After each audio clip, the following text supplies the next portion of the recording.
The doorbell didn't just ring. It hammered a heavy, rhythmic strike that vibrated through the floorboards of a house I'd spent 10 years building. On the other side of the glass stood a woman in silk that cost more than my first car, holding a legal envelope like it was a winning lottery ticket. "You've got 30 minutes to pack," she said, her smile sharp enough to draw blood. "Because according to your husband's latest deed, you're officially trespassing in my house." The air in the foyer turned to ice as the truth hit the man I shared a bed with hadn't just broken his vows. He signed away the very ground I stood on. I gripped the edge of the console table. My knuckles were ghost white. "Sarah, what are you talking about? Mark is at a conference in Chicago. Mark is in Penthouse B at the Ritz Elena, and he's bored of paying for 2 lives."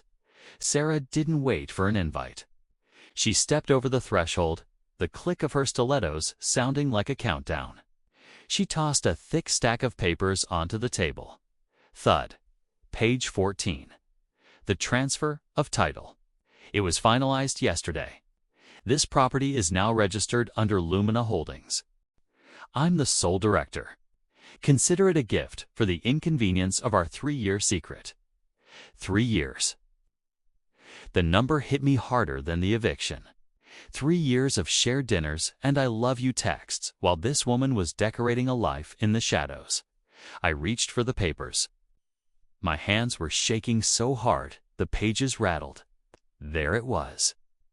Mark's signature, that familiar, arrogant swoop of the M, slashed across a quitclaim deed. "You can't just throw me out," I whispered. My voice cracked. "Maya is at school.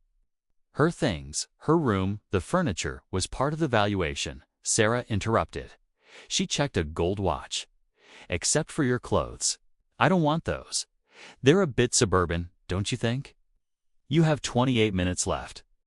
I felt a surge of cold nausea. I looked around the foyer. The family photos I'd framed myself. The marks on the doorframe where we'd tracked Maya's height. This wasn't a divorce. It was an execution. Mark hadn't just left. He was trying to erase me. "Why today?" I asked. My voice found a thin, jagged edge of steel. "Why the theatrics?" Sarah leaned in. The scent of her expensive, cloying perfume filled my lungs. "Because tonight is the Founders Gala. Mark is introducing me as his partner. I can't have the ex haunting the estate while the caterers are arriving, can I?" My phone buzzed in my pocket. A hard, persistent vibration. I pulled it out, expecting my lawyer or maybe even Mark. Instead, the screen displayed an unknown number and a single text message that made my heart stop. "Don't sign anything she gives you. Look at the basement ceiling joist, section 4B. I looked up. My eyes darted toward the basement door. Sarah caught the look. Her eyes narrowed. "Who is that?" she demanded, reaching for the phone. "Give me that." Before I could pull away, the heavy oak front door swung open again. A man in a dark suit stood there, flanked by 2 movers carrying rolls of plastic wrap. "Time's up," he announced, his voice flat. "Is the squatter out yet?" The man in the suit didn't wait for a reply. He signaled the movers, and they moved past me like I was part of the architecture, just another fixture to be hauled away. I stepped back, my phone still hot in my palm. That message about the basement joist was a splinter in my mind. Squatter. My voice was low, vibrating with a cocktail of shock and a new, simmering heat. "I've lived here for a decade. My name is on the mortgage." "Was," Sarah corrected. She watched my phone with predatory interest. "Past tense is such a lonely place, isn't it? Marcus handled the buyout. You were compensated." "Compensated? I haven't seen a dime. Check your joint savings, honey. Or rather, check the account Mark closed this morning." Sarah gave me a smile that didn't reach her eyes. It was a winner's smile. "It's been very busy while you were playing house." The walls of my reality were warping. Mark, the man who held my hand through surgeries and a grueling pregnancy, had hollowed out our life from the inside. I watched the movers. Strangers. They were ready to touch my daughter's toys. To pack our memories into boxes labeled disposals. I'm not leaving until my lawyer arrives, I said, trying to plant my feet. Sarah laughed, a sharp, melodic sound. Your lawyer? You mean Mr. Henderson? The man whose firm is currently being retained by Lumina Holdings? I wouldn't wait for his call. Conflict of interest is a bitch. The trap was shut. I was being boxed in, legally and physically. Every exit was being welded shut by Mark's money and Sarah's malice. But the text message remained an anonymous glitch in their perfect plan. Section 4B. Fine, I said, my voice suddenly steady. If I'm leaving, I need my daughter's medical records from the office downstairs. I assume you don't want to be responsible for a child's health crisis. Sarah's eyes narrowed. She didn't care about Maya, but she cared about the optics of being a villain. 5 minutes, I'm sending a guard down with you. Don't try to take anything that isn't yours. I didn't argue. I turned and headed for the basement stairs. The guard followed, his heavy boots thumping on the wood, a countdown in every step. The basement was cool, smelling of cedar and old toys. In the far corner sat the utility closet where the exposed joists met the foundation. As I reached the door, I faked a stumble. The keys hit the floor with a metallic clatter. Oh, damn it. Hurry up, the guard grunted. He leaned against the doorframe, checking his watch. I knelt. My fingers grazed the dust as I glanced upward. The joists were numbered in faded white chalk. 4A, 4B. There, tucked into the narrow gap between the wood and the subfloor, was the corner of a black waterproof envelope. Just as my fingers brushed the plastic, my phone buzzed again. What's that? The guard snapped, stepping forward. I froze. The phone screen lit up, reflecting off the guard's sunglasses. It wasn't a text. It was a video call. The caller ID read, Mark. My thumb hovered over the green button. My heart felt like a trapped bird beating against its cage. Behind me, the guard was a wall of muscle and shadow. I had seconds. It's my husband, I said, pitching my voice to sound broken, calculated vulnerability. Please, let me talk to him. If he hears me, maybe he'll stop this. The guard hesitated. His radio crackled with Sarah's impatient voice from upstairs, demanding an update. Fine. 30 seconds, no speakerphone. I pressed the phone to my ear, but my eyes stayed locked on Section 4B Mark. Mark, are you there? As I whispered his name, my free hand snaked into the crevice. My nails caught the edge of the black envelope. I yanked it down, sliding it flat against my thigh, hidden by the heavy knit of my sweater. Elena Mark's voice came through. Cold, devoid of the warmth I'd lived on for a decade. Don't make this harder than it has to be. Sarah is high-strung, but she's fair. If you leave quietly, I'll make sure you're comfortable. Comfortable? I hissed. My fingers gripped the envelope so hard the plastic crinkled. You're evicting your daughter, Mark. Where are we supposed to sleep tonight? Maya is staying with my mother for the weekend. I've already arranged the pickup. By the time she sees you again, you'll have a nice apartment in the city. Just sign the surrender papers Sarah has. Do it now. You took her. Without even calling me. The room spun. The victim in me wanted to scream, to collapse on the concrete. But the weight of the envelope against my leg felt like an anchor. It was a physical piece of a puzzle Mark didn't know I had.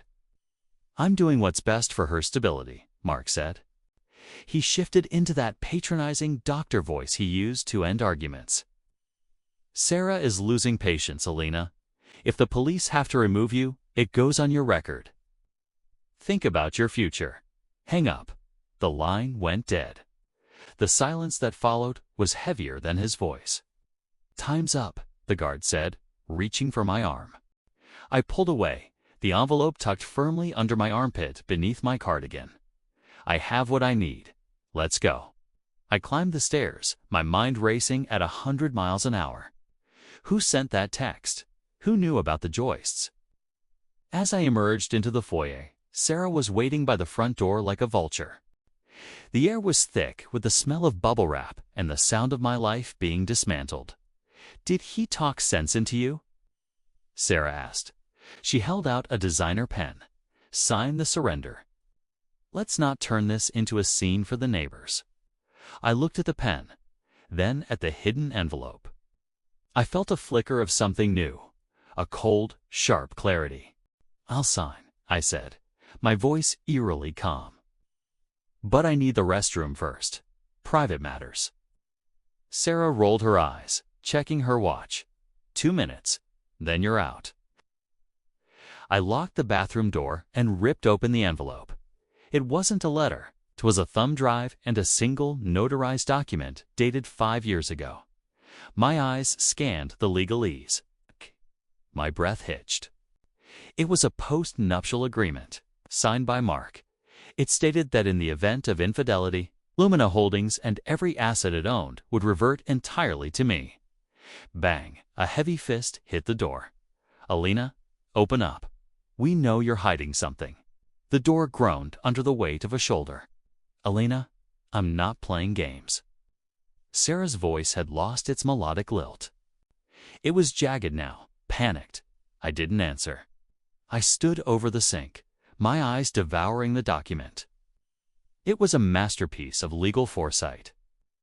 5 years ago, after Mark's first late night turned into a weekend of silence, I demanded a post-nuptial agreement.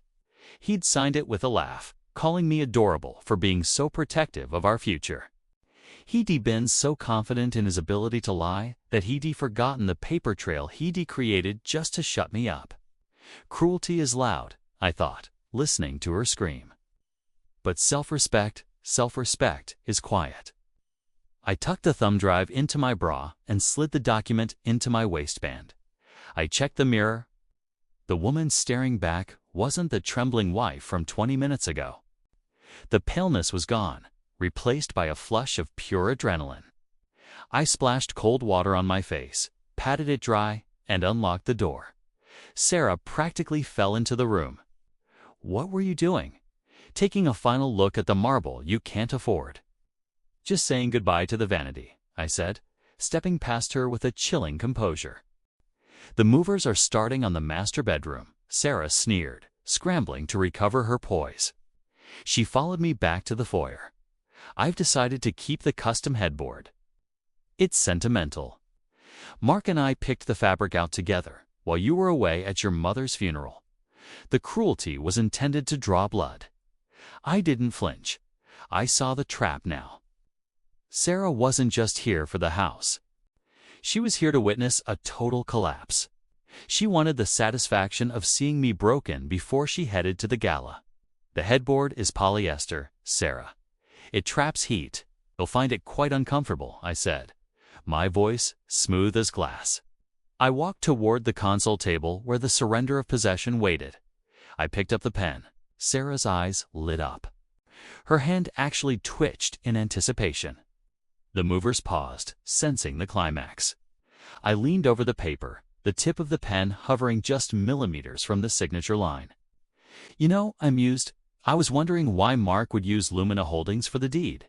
It's such an obscure shell company." Sarah's smile flickered. "It's a standard corporate vehicle for high net worth assets." "Not that you'd understand." "Oh, I understand more than you think," I whispered. I looked toward the front door. "Is that the caterer's van pulling into the driveway?" "No. You're early for the gala preparations." Sarah turned her head toward the window, distracted by a flash of light outside. In that split second, I didn't sign the paper. Instead, I scrawled 3 words across the front page in massive black ink. "Void, fraudulent transfer. What are you doing?"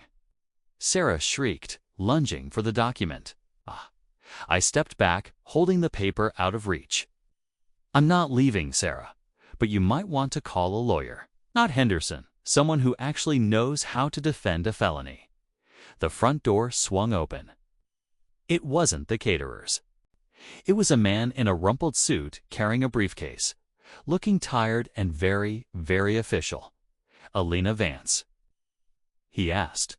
"Who the hell are you?" Sarah demanded. The man ignored her. He looked straight at me. Ah. I'm the one who told you to look in the basement? The man stepped into the foyer, closing the door behind him with a finality that echoed through the house. He didn't look like a savior. He looked like a weary accountant, but to me, he was the most beautiful sight in the world. Julian Thorne, he said, nodding to me. He turned his gaze toward Sarah, who was vibrating with a mixture of confusion and unbridled rage. And you must be the inconvenience. Mark mentioned you often in the discovery phase. He neglected to mention your lack of boundaries regarding private property. Discovery phase? Sarah spat the words like venom. This is a private residence, and I am the owner. If you don't get out, I'm calling the police to have both of you arrested for trespassing. Please do, Julian said, opening his briefcase and resting it on the very console table Sarah had claimed as her own.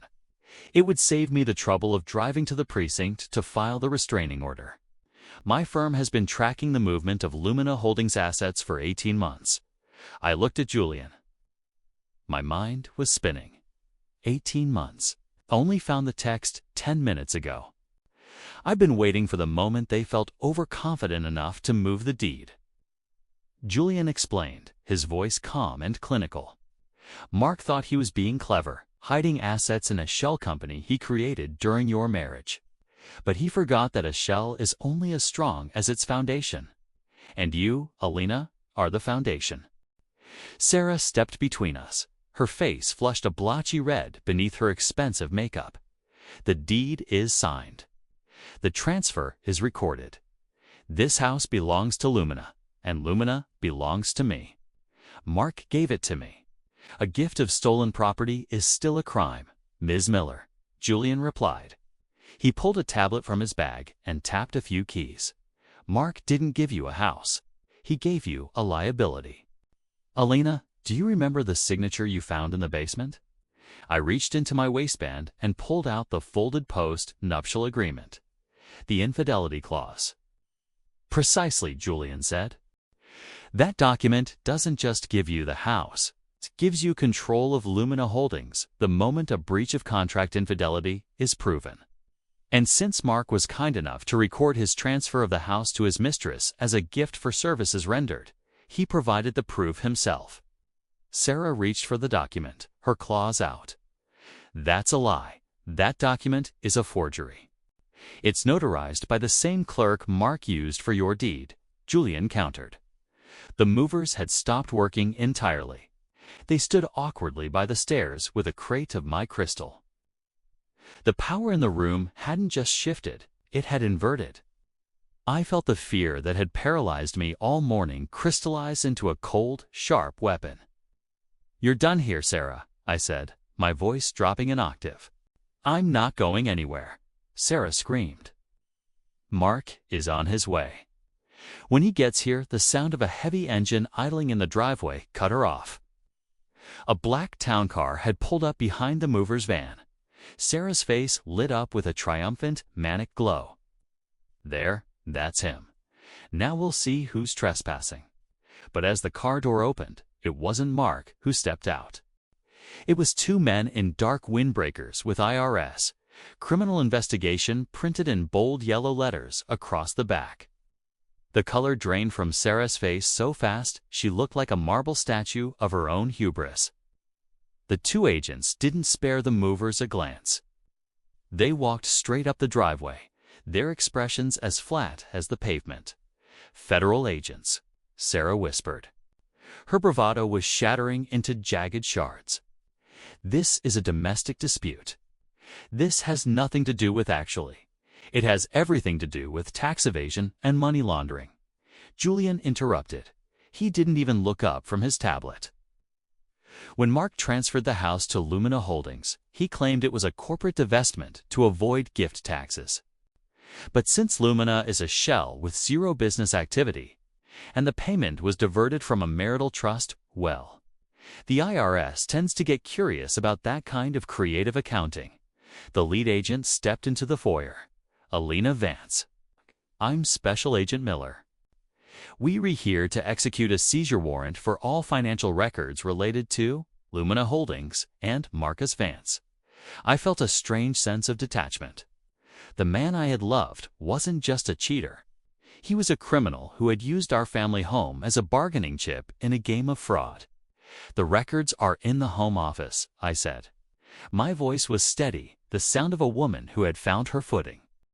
"And I believe there's a thumb drive from the basement that might interest you. I have it right here." I pulled the drive from my pocket. Sarah lunged for it, a guttural sound of desperation tearing from her throat. "You can't give them that.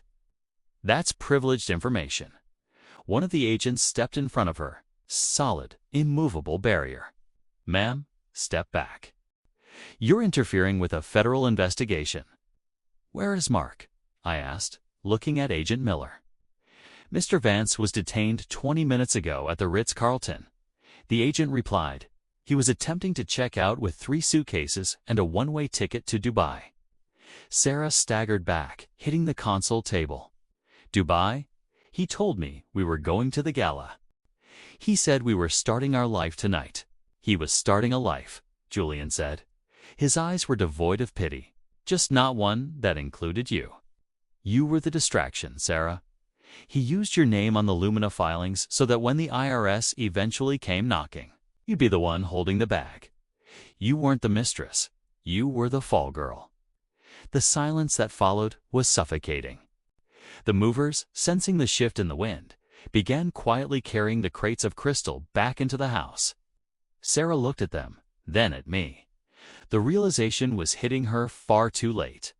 The woman who had walked in like a queen was now staring at a future of depositions and prison orange. "I didn't know," Sarah whimpered. Her silk dress looked like a cheap costume now. "Elena, I swear I didn't know he was stealing. You didn't care where the money came from as long as it bought you my life," I said. I stepped closer until I could see the panic in her pupils. "But you forgot one thing. I'm the one who kept the books for 10 years. I knew where every cent was buried." My phone chimed. A text from an unknown number. "The front gate is locked. No one leaves until the audit is done." The federal agents moved with surgical precision. They cordoned off the home office and began tagging Mark's expensive leather-bound journals like they were pieces of a crime scene, which they were. Sarah sat slumped on the bottom step of the grand staircase, the very stairs she'd planned to descend tonight in a gown. Now she was just a woman waiting for a ride to a windowless room. "I need you to sign this, Elena," Julian said. He handed me a new set of papers. "It's an emergency injunction. It freezes the Lumina assets and installs you as the interim receiver. It effectively voids the eviction and places Sarah under notice of immediate removal." I took the pen. My hand didn't shake. "What happens to the house?" "It's a marital asset involved in a criminal enterprise," Julian explained quietly. "But because of the post-nuptial agreement and the fact that you blew the whistle by providing that thumb drive, the government is inclined to let you keep it as part of your settlement. Mark is going to be busy with the DOJ for a long time. He won't have the standing to fight you." I looked at Sarah. She was staring blankly at the movers, who were now essentially working for me again. "Sarah," I said, my voice echoing in the foyer, "your 30 minutes are up." Sarah looked up, her eyes rimmed with red. "He told me he loved me. He said you were the one who didn't understand him. He said you were boring." "I was stable," I corrected. "And stable people are boring until you're drowning. Then, we're the only ones who know how to swim." "I have nowhere to go," she whispered. The silk of her dress was wrinkled, her composure gone. "All my accounts, Mark told me to move my savings into Lumina for tax protection." "It's all gone, isn't it?" "It's evidence now," Agent Miller called out from the hallway, his eyes never leaving his tablet. I felt a brief flicker of the old me, the woman who felt sorry for everyone. I looked at the woman who had tried to steal my home, my husband, and my dignity. The impulse to offer a kind word rose up. I smothered it. Silence was my new strength. You should leave before they bring the handcuffs, I said. It's better for the neighbors not to see the jewelry coming off. Sarah stood. She didn't have a suitcase. She didn't have her pride. She walked toward the door, her heels clicking a hollow, lonely rhythm on the mahogany floor she had claimed was hers. As she reached the threshold, the front door swung open again. A woman in a sharp navy suit stepped in, clutching a legal folder.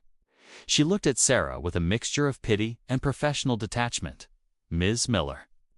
I'm from the district attorney's office, the woman said. We have questions regarding your signature on certain offshore wire transfers. Sarah's knees buckled. I watched from the shadows of my own home as the woman, who had come to evict me, was led away to a waiting sedan.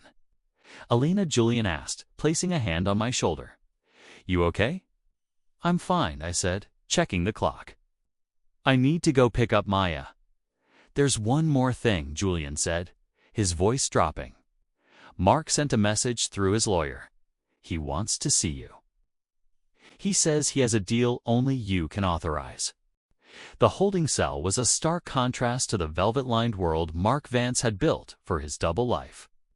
He sat behind the plexiglass, his designer shirt wrinkled, his face shadowed by a day's worth of stubble. When I walked in, he leaned forward. A ghost of his old, charming smile appeared. Elena, he said. His voice was smooth, even now. I knew you'd come.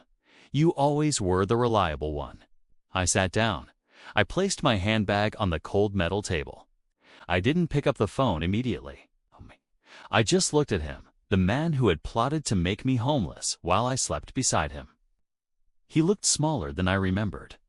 The myth of his power had evaporated the second the handcuffs clicked. I finally lifted the receiver.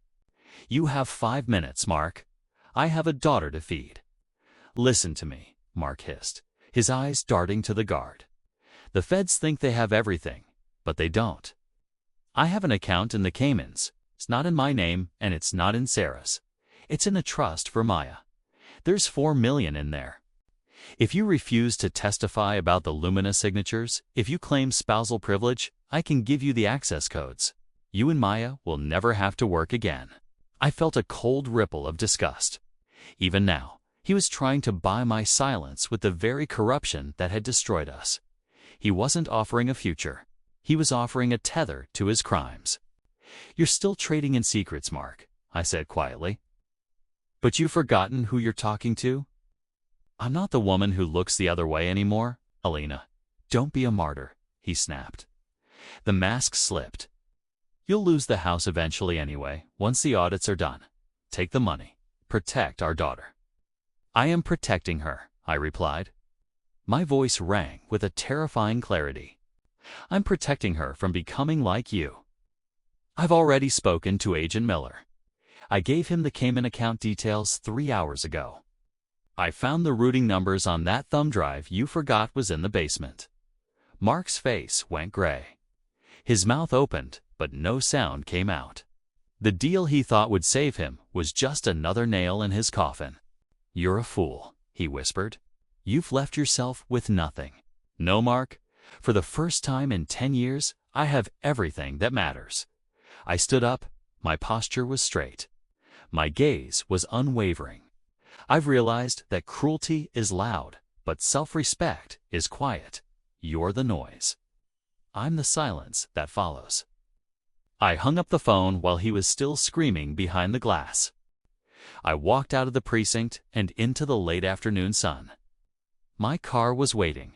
Inside was the only person who mattered. Mom, are we going home? Maya asked from the back seat, looking up from her book. I looked in the rearview mirror. I saw my own reflection, stronger, sharper, and finally free. I put the car in gear, leaving the wreckage of my old life in the dust. Yes, Maya, I said. A genuine smile touched my lips. We're going home. And this time, the locks are staying exactly the same. In a world that tried to evict me, I had finally decided to move into myself.